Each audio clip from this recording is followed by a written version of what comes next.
How are border agents dealing with all of this? Let's bring in National Border Patrol Council President Brandon Judd to discuss. You know, Brandon, I would imagine as you see that train rapidly approaching, it's just nonstop. Again, I just wonder how we salute you and the other folks who are doing this job, but it's not only does it seem thankless, it just seems endless.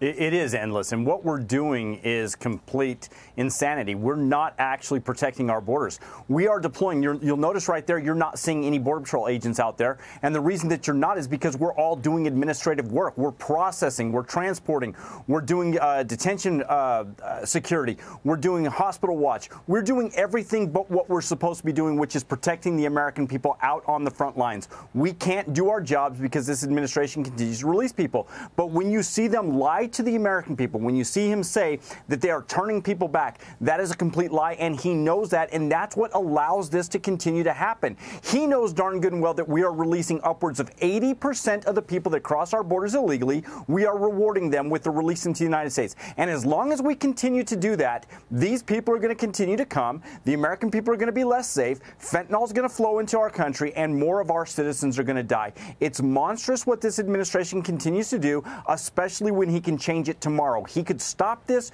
tomorrow with the proper policy. Brandon, you mentioned everyone can see this, and certainly everyone in America, but it feels like everyone around the world can see it, and it seems to act as an invitation of itself. If you're somewhere and you want to get here, it seems like now's the perfect time to make your move. They do see it around the world. That's why we're apprehending people from 160 different nations.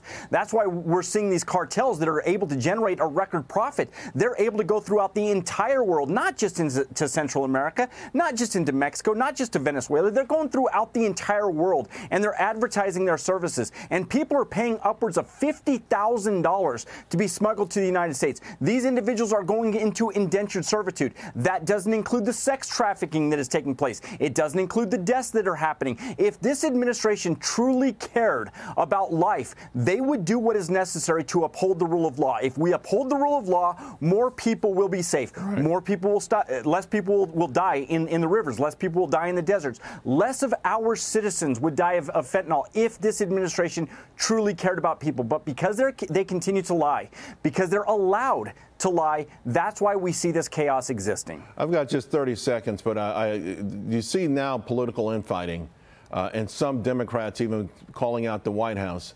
Is that a sliver of hope that maybe sanity will come in and prevail and we really will have true border security?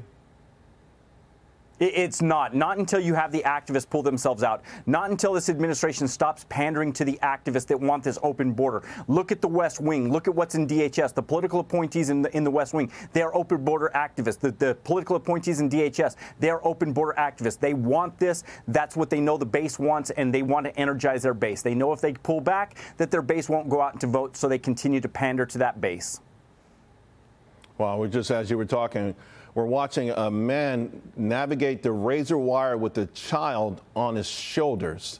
This is absolutely remarkable.